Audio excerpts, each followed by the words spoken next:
In the beginning, God created the heavens and the earth. This line is so familiar it can feel almost transparent. Many of us have heard it repeated countless times, whether in sermons, ceremonies, or just in casual references. It appears straightforward. Narrative statement, God acts and something comes into existence. It seems as clear as any sentence can be. But actually, clarity in translation often hides complexity in the original. In fact, this simple sentence, the very first verse of the Torah, is one of the richest and most structurally intricate statements ever composed. And the key to grasping this complexity lies not in a theological debate, but in the unique nature of the Hebrew language itself. To truly understand this sentence, indeed any ancient Hebrew sentence, we need to first learn how Hebrew works. Not just the vocabulary or grammar, but how it conveys meaning structurally through the way it arranges words and letters. Hebrew, especially ancient Hebrew as used in the Torah, is fundamentally different from modern languages like English. Each Hebrew word is carefully structured, built from individual letters, each with their own meanings and implications. Each phrase is arranged to reflect subtle yet clear relationships, interwoven meanings that exist simultaneously at different scales. Let's take a moment to consider some concrete examples directly from this line, Genesis chapter 1, verse 1, so you can clearly see what I mean when I say Hebrew is a deeply structured language. First, let's hear this line again in Hebrew. Bereshit bara Elohim et hashamayim v'et haaretz. Now, even without knowing Hebrew, you might notice a particular pair of letters pronounced et appearing twice here. This two-letter Hebrew word, composed of the first and last letters of the Hebrew alphabet, Aleph and Tav, is especially fascinating. Hebrew uses ayet in a unique grammatical way. This word doesn't translate directly into English. Instead, it marks the direct object of a verb. It indicates clearly and unmistakably exactly what is being acted upon. In our sentence, it specifies that the heavens and the earth are precisely the targets of creation. It's not a word English needs, because English depends on word order, but in Hebrew, this ayet serves as a structural marker, emphasizing clarity of relationship. But here's the deeper structural insight hidden in ayet. The two letters it comprises, Aleph and Tav, are not arbitrary. Aleph was originally drawn as an ox head, symbolizing strength, leadership, and beginnings. Tav was a mark or sign, symbolizing endings, boundaries, and completion. Thus, ayet visually encodes the concept from beginning to end or from source to completion. It indicates that the action moves from the origin, the creative act, towards a clearly identified endpoint. The direct object marker is thus not just grammatical, it is structural and symbolic, demonstrating explicitly how Hebrew encodes profound meaning even in its simplest words. Another structural element we notice immediately is the plural ending, ayim, that is yim in hashamayim, which means the heavens. This isn't merely a general plural form, it's specifically a dual plural used to indicate, something that comes in pairs like eyes, ears, or hands. The Torah chooses this form carefully, suggesting clearly and intentionally that the heavens consist of a duality, a paired concept essential to the meaning of the sentence. These structural markers, the symbolic ayet and the dual plural ayim, are not exceptions. They're examples of how Hebrew language continually integrates symbolic meaning into its very structure. Every word in Hebrew is built similarly, with intention and coherence, from letters each carrying their own symbolic implications. Every phrase is arranged thoughtfully, reflecting relationships among its parts. Every sentence encodes profound relational meaning, awaiting careful examination. So as we approach Genesis chapter 1, verse 1 today, we are not going to read it merely as a historical or theological statement. Instead, we will analyze it structurally, methodically, from the ground up, beginning with the individual letters and their original pictographic meanings. We'll then explore how these letters combine into triadic roots, how these triadic roots form words, how these words interrelate within phrases, and ultimately how the phrases combine into a sentence that offers us deep insight, not just about how ancient Hebrew communicates, but about how the text itself constructs meaning. We will approach this line slowly, carefully, step by step, just as ancient Hebrew was meant to be approached. And through this careful process, we will reveal something remarkable and fundamental, not just about the nature of language, but about reality itself and our place within it. To begin truly understanding Genesis chapter 1, verse 1, we first had to learn how ancient Hebrew actually works, not just as a spoken or written language, but as a system for encoding relationships and meanings. It's not like English, where letters are just sound units and meaning is built by convention.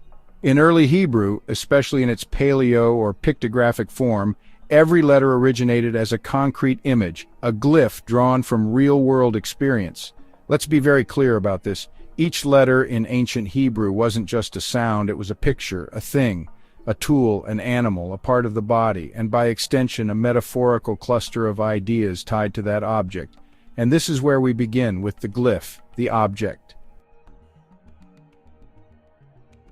Now here's what we found. Almost every Paleo-Hebrew letter can be described in terms of three core meanings. These meanings are all drawn from the function or behavior of the object the letter represents. Take the letter Shin, for example. It began as a drawing of teeth. From that image, we get at least three related meanings. Teeth, the tools that divide and break things down. Fire, a refining force, something that also consumes and transforms. And press, a source of pressure, a force that reshapes without destroying. These aren't three separate definitions. They are a triad, a coexistent set of meanings that all inform one another. The fire breaks down like teeth do. The press transforms like fire does. The teeth apply pressure like a press. You see? No one of these meanings explains the others, but together they give you the structure of the letter. You understand it not by assigning a fixed meaning, but by understanding the relationships between its possible expressions. And this is true not just of Shin. Every letter in the line Bereshit bara Elohim et hashamayim ve'et haaretz carries a triad like this. It's built into the writing system. Now when three of these glyphs are combined into a word, like the root Shin Mem Yod, which is the basis of shamayim or heavens, we're not just getting a new word, we're getting a new triad made from three internal triads. It's like a cube formed from three intersecting planes. Each letter's meaning is stable, but now those meanings begin to relate across the whole word. So to analyze a Hebrew root, we don't look for a dictionary definition. We look at the three glyphs, each with their three meanings, and we ask, how do these components define each other? What structure emerges when these 9 object concepts are taken together? We apply a very basic form of relational logic called coexistence. This simply means we assume that each of the three elements in a triad mutually define each other. None is the source. None is the result. They exist as a balanced system, each intelligible only in relation to the others. This is how we interpret the meaning of a root like Shin Mem Yod. First, we consider each letter's object meanings. Then we ask how they function together in mutual relation. For example, Shin, fire or press, acts within Mem, waters, chaos, to yield Yod, a hand, an act, a seed. But we don't impose a sequence, we explore the three-way relationship. In this case, we find that shamayim describes a field in which transformation, fluid potential, and intentional action coexist. That's what heaven is, structurally. We don't analyze words from the top down, from a divine claim or a cultural tradition. Instead, we analyze them from the bottom up, by unfolding their internal structure, beginning with their letters. It's kind of like how a builder would understand a machine, not by trusting the label on the outside, but by opening it up and seeing how it works. Now, this gives us our basic building blocks, words composed of triads of object meanings. But we can actually go one step further. Because when we start comparing these words to each other, like, say, placing heaven and earth side by side, we can begin to see how triadic words themselves relate as triads. That's when we discover that entire phrases are built just like the words that compose them, as coexistent relational systems, nested triads one inside another. So, just to review before we move forward, we begin with letters, each with three concrete object-based meanings. These letters form triads we call roots. Each root encodes a self-coherent structure using coexistence logic.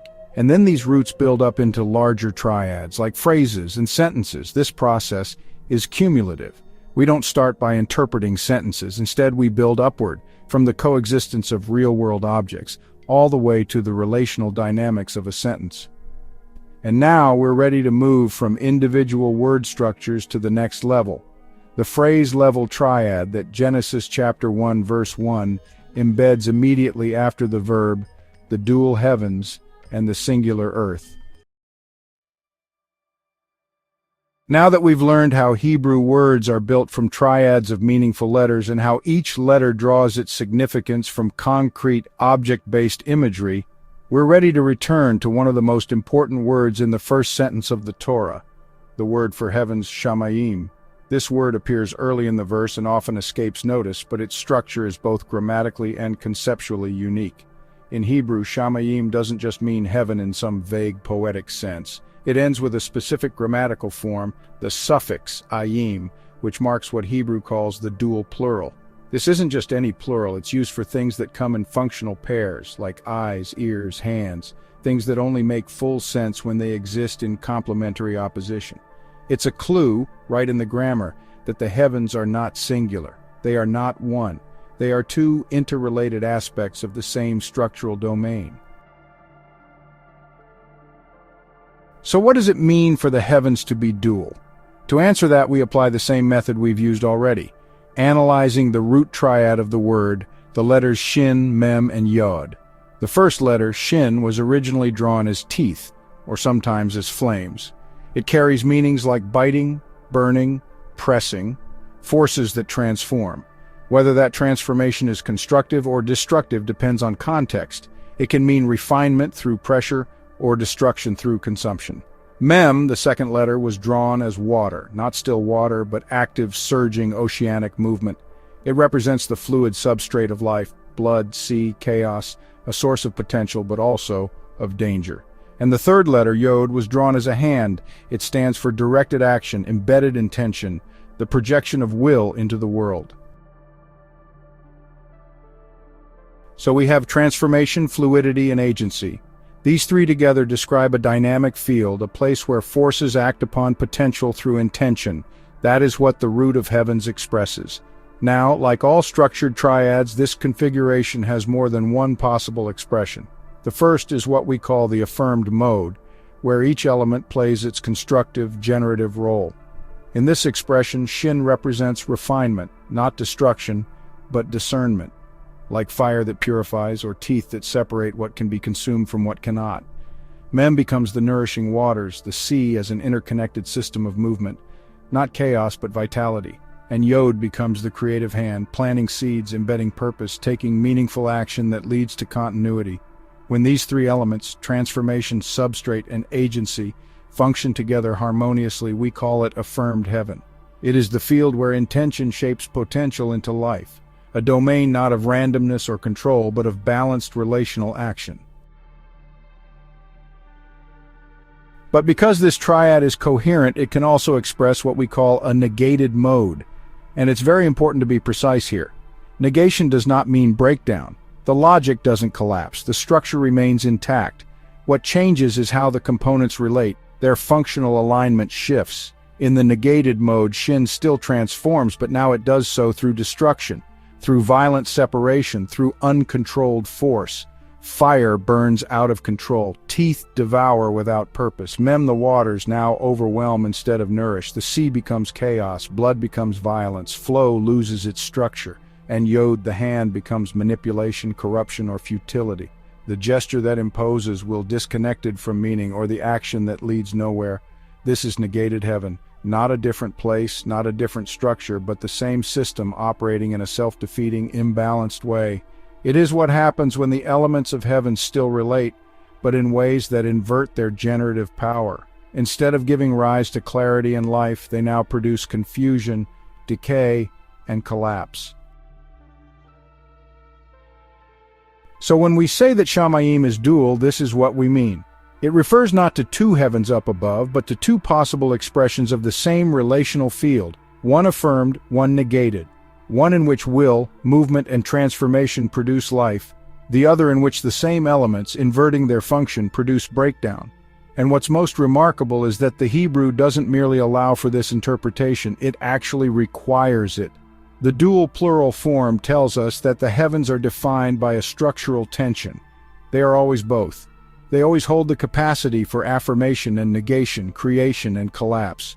They are not a location but a relational domain in which structure can either cohere or distort. This is not a moral dichotomy, it's not good versus evil. It is a functional distinction based on how the components relate. And this principle, that structure can contain both order and disorder as emergent expressions, will guide our entire reading of the text that follows.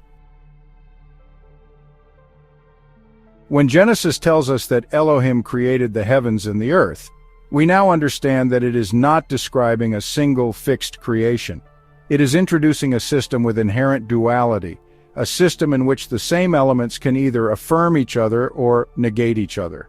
A system in which all potential for life or death, clarity or confusion already exists, encoded in the structure itself. And that leads us to the next question. If the heavens are this dual relational field, what grounds them? What holds them? What absorbs their effects and reveals their mode of operation? That question leads us naturally and structurally to the earth, and it is there that we turn next. We've now seen how the word shamayim, the heavens, is not a simple plural but a dual structure, one system expressed in two distinct modes, affirmed and negated. Each uses the same elements, the same glyphs, the same underlying logic. What changes is how the parts relate, whether they combine to sustain life or collapse into distortion. That's the relational field above.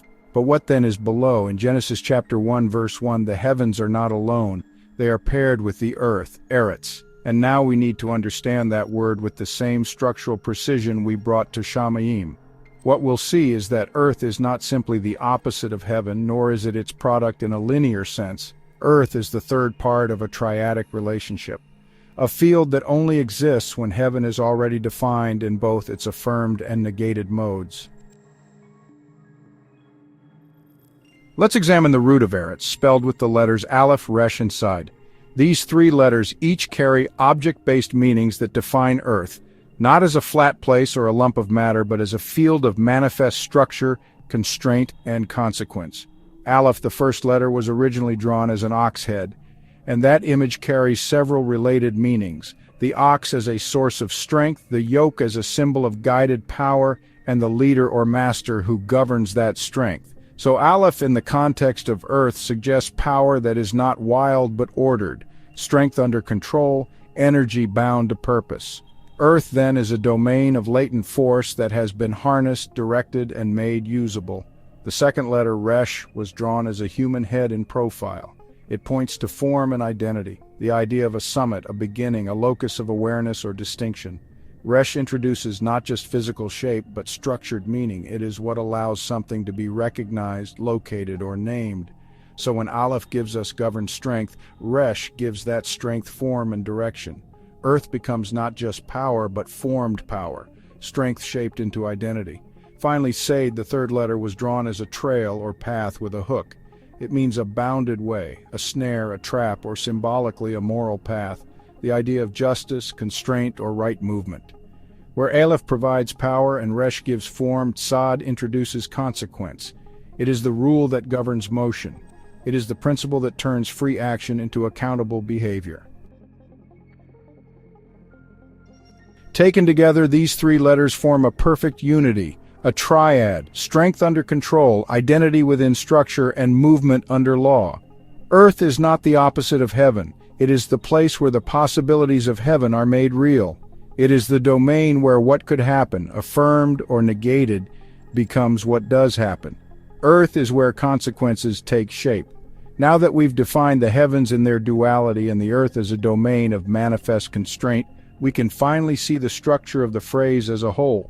Genesis 1:1 doesn't just tell us that God created two things, heavens and earth. It names a relational system, a field of three interacting components. First, affirmed heaven, a mode of generative transformation where agency, flow, and refinement are in harmony. Second, negated heaven, the same structure but in an inverted relation where will becomes futile, potential becomes chaotic, and transformation becomes destruction. And third, earth, the field that receives both of those poles and gives them shape. Earth is where the tension between coherence and distortion becomes form, action, and consequence. These are not three separate places. They are three coexistent aspects of a single relational structure. One does not cause the other in sequence. They define one another in balance. Affirmed heaven cannot be known without negated heaven. Negated heaven gains form through its expression in earth, and earth itself only exists because the upper field contains both generative order and its possible inversion. So when the Torah says that in the beginning Elohim created the heavens and the earth, it is not simply announcing the start of time. It is revealing a cosmic architecture, a threefold field in which potential and distortion coexist, and manifest reality emerges as their resolution. This is not a myth. It is a model. It is a structure that teaches us how meaning arises. Creation here is not the production of things. It is the generation of relationships between force and form, between order and collapse, between what could be and what must be. And with that in place, we can now look back to the beginning of the sentence, to the word that names the source of this creative balance, not as a character or external deity, but as a structural element in this very triad. That word is Elohim, and what it names is not God in the abstract, but the will operating within this field, a force embedded in the system, not above it. That is the next piece of our journey. Now that we've explored the dual structure of the heavens and the manifest constraint of the earth, and shown how they together form a triadic field of creation, we need to return to the beginning of the sentence, not to the first word Bereshit just yet, we'll get there, but to the figure that has always stood, unquestioned, at the center of this verse, Elohim. Traditionally, Elohim is taken as a proper name, God, an invisible agent acting upon the world from outside, initiating creation through a sovereign act of will. But what we've already uncovered begins to challenge that view. We've seen that what Genesis describes is not a linear chain of command, a divine figure issuing a command and the universe obeying, but a relational field, a nested set of coexisting structures that only make sense in relation to one another. And if that's true, then the identity of Elohim must be understood within that same relational logic. So let's look at it structurally. The sentence says, Bereshit bara Elohim et hashamayim ve'et haaretz.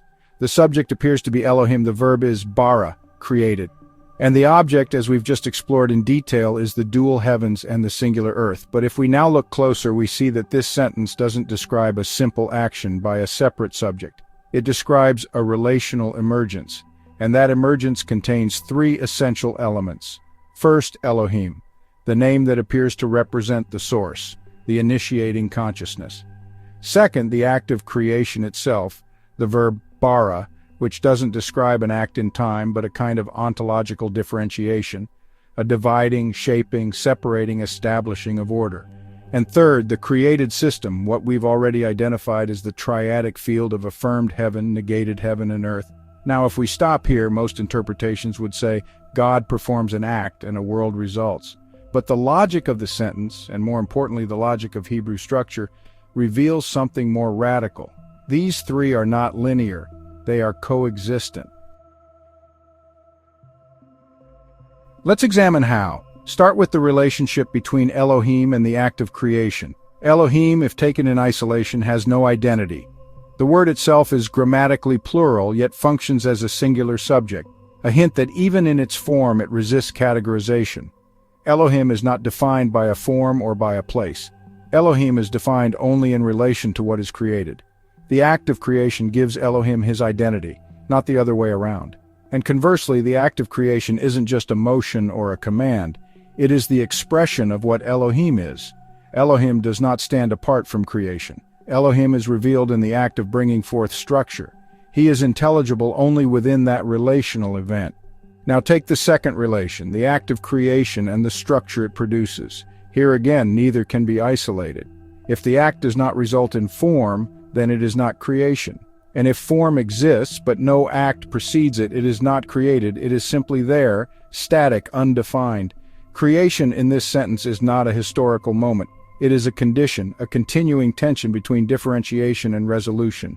The created world is not the aftermath of the act. It is the living proof that the act is still active, that the logic of becoming is embedded in what has become.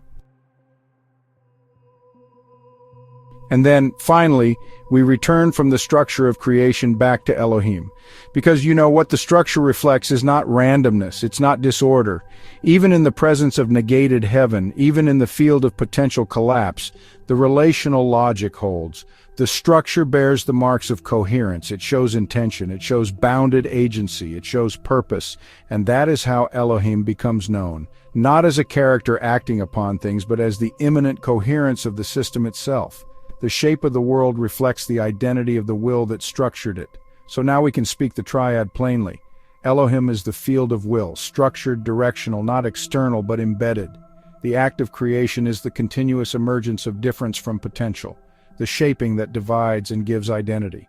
The created world is not a product but a manifestation.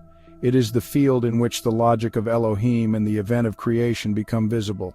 These three are not linked by time, they are linked by relational necessity. Remove anyone and the others collapse. Elohim without creation is unrecognizable, creation without an act is uncaused, and the act without result is void. It is this mutual interdependence that defines the structure. And here is the deeper implication. In most theological readings, God causes creation. But what the logic of Genesis 1:1 actually shows is the reverse. Elohim is not the cause of creation. Elohim emerges within the act of creation and its result. He is not outside the system. He is the system, the structured will that holds it in coherence. This is not a theology of command. It is a theology of relation, not a supreme subject acting upon a passive world, but a triune field in which will, action, and form are all co-emergent. That is what the first sentence of the Torah is saying, and all of it, every part, is encoded in its structure, waiting to be read. We've now carefully explored nearly every word in the first sentence of Genesis. We've seen how Hebrew structures meaning from individual letters drawn as concrete images, building upward to richly layered words and relational systems. And throughout, we've noticed a repeating pattern. Concepts arranged into triads, three-part relationships that clarify meaning by their coexistence and interaction. But now we come to the first word of all, Bereshit, usually translated simply as "in the beginning." At first we assumed this was just a framing phrase, a poetic introduction marking when everything started. But as we've already learned, ancient Hebrew is never that simple. The meaning is always structural, relational, embedded deeply in the letters themselves. When we stop to examine Bereshit, we realize something fascinating. It's not just a word, it's exactly 6 letters, neatly divisible into 2 sets of 3 letters each. 2 triads, with everything else in Genesis 1 being so carefully arranged. This seemed intentional. But how exactly does it work? We returned again to the Paleo-Hebrew glyphs, the original shapes from which each letter was drawn, each symbolizing a concrete idea. Let's walk carefully through these 2 triads within the single word Bereshit, just as we did for shamayim, for eretz, and for every other element we've studied. The first triad is composed of the letters Bet, Resh, Aleph. The first letter, Bet, was originally drawn as the floor plan of a tent or a house, symbolizing a bounded space, a place of containment. In other words, structure itself. The second letter, Resh, was drawn as a human head in profile, symbolizing identity, consciousness, emergence of form. The third letter, Aleph, was drawn as an ox head, symbolizing strength, raw power, energy that is directed and capable of initiating change. So we applied our triadic method here, looking carefully at how these 3 letters relate to each other. The first relationship between Bet and Resh tells us something profound. Identity, awareness, consciousness, form itself, emerges only when there is a boundary, a structure. You can't define who or what you are without some container or environment around you. Identity arises from structure. The second relationship, Resh and Aleph, is equally clear. Identity gives purpose to energy. Conscious form calls forth directed strength. Strength is meaningless unless it has something conscious and intentional to guide and give it shape. Finally, Aleph and Bet close the loop. Structured containment channels strength into meaningful action. Energy within structure isn't chaotic. It becomes purpose-driven and effective, responding to the structured call for existence. Together, these three letters, Bet, Resh, Aleph, form a coherent triad describing exactly what we would call God as the Creator, the conscious, structural, identity-defining presence that calls forth reality from potential, the initiator of form and energy. Thus, the first triad of Bereshit, Bara, represents the divine creator, the initiating presence of structure, awareness, and energetic power. Then we turned our attention to the second triad of letters within Bereshit, Shin Yod Tav. The letter Shin was originally drawn as teeth or flames, symbolizing transformation, refinement, judgment, the desire to change things for improvement. Yod was a hand, symbolizing agency, intentional action, conscious intervention. Tav was drawn as cross sticks, a boundary marker, a sign of completion, a covenant or judgment reached, applying the same careful relational logic. Shin and Yod together tell us transformation, improvement, and judgment are not accidental or random. They're guided deliberately by conscious intention. Intentionality moves the world toward refinement. Yod and Tav tell us further that conscious action inevitably leads to outcome. Every deliberate act moves toward some form of bounded completion, some ultimate conclusion or judgment. And Tav with Shin confirms this insight even more clearly. Transformation achieves its meaning when it resolves into something defined and clear, a mark, a covenant, a judgment. So this second triad, Shin Yod Tav, beautifully describes God as judge, not a punishing or arbitrary force, but a conscious presence guiding reality toward meaningful completion, refining and clarifying purpose. God who intervenes purposefully, judging and moving creation toward its ultimate coherence and integrity. Now we can see clearly how these two triads, each exactly three letters, work together. The word Bereshit, in the beginning, is not merely a poetic phrase indicating a point in time. It encapsulates the entirety of divine action throughout the narrative. The first triad represents God the Creator, structured identity calling forth purposeful energy.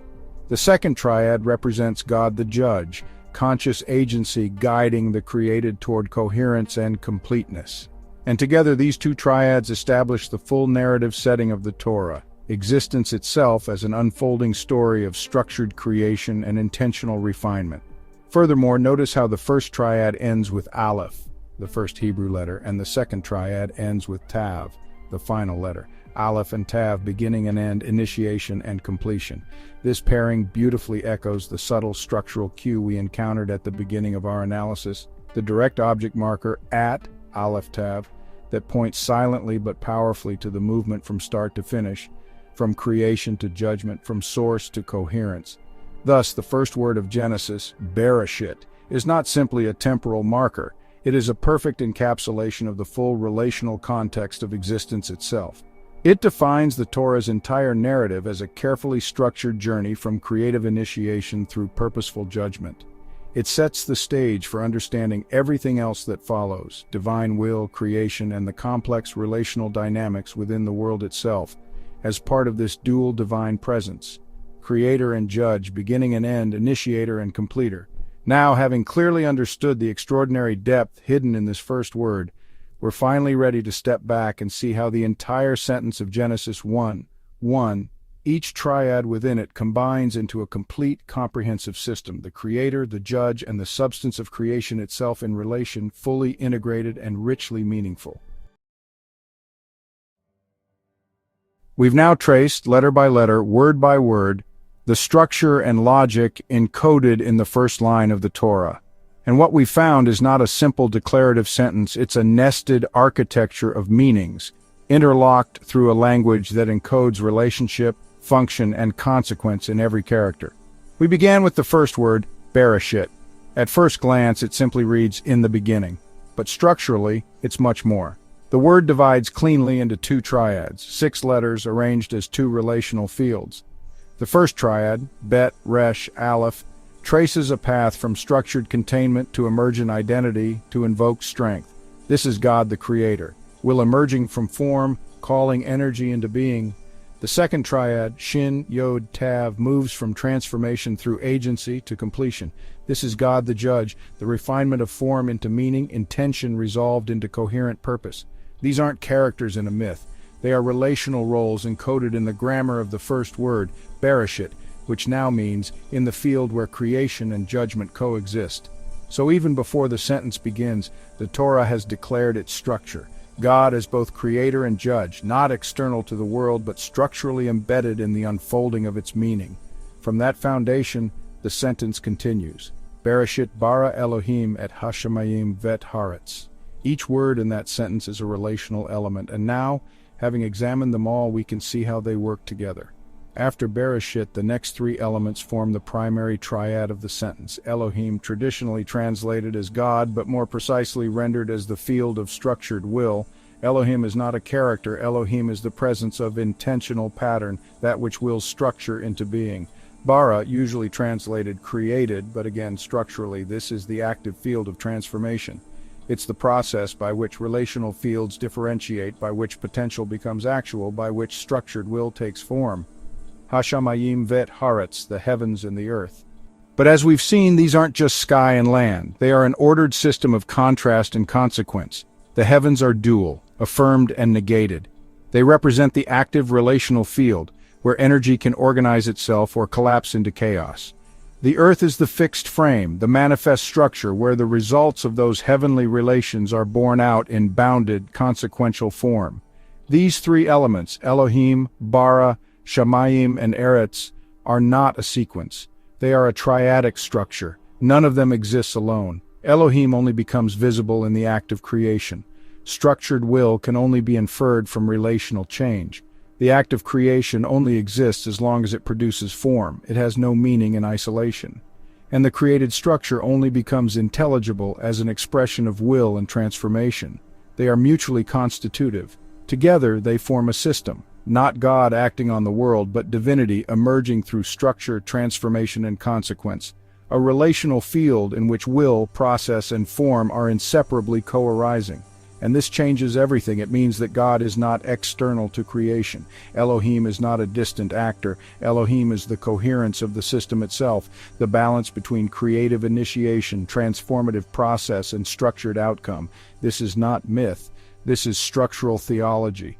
So now we step back and view the full sentence, its layers aligned.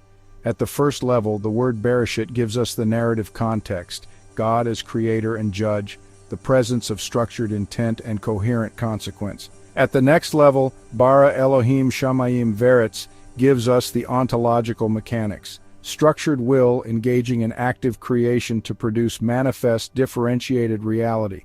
And at the deepest level, the language itself encodes the relational logic.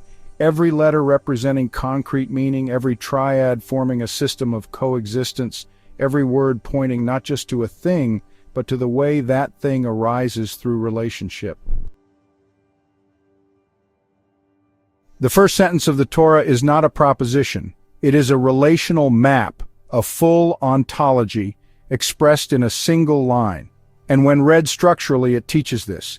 Existence is relational. Will is structured. Creation is not external to God. Creation is the very act through which divine coherence becomes visible. This is why it matters that Elohim is not the name of God. It's the role of will in structure. The Torah never begins by naming God as a subject. It begins by identifying the system itself, creator, judge, and structure, in unified relation. God is not outside the system. God is the system. Or rather, God is what the system makes visible when will, refinement, and form operate in relational balance. So when we say, in the beginning God created the heavens and the earth, we are not reading a historical claim. We are reading an ontological declaration, a full account of existence in one line. Structured will acts upon potential, producing a dual field of contrast and consequence. Creation is coherence. Judgment is refinement. And God is the system of meaning itself. This is the Torah's first sentence. And now it is spoken.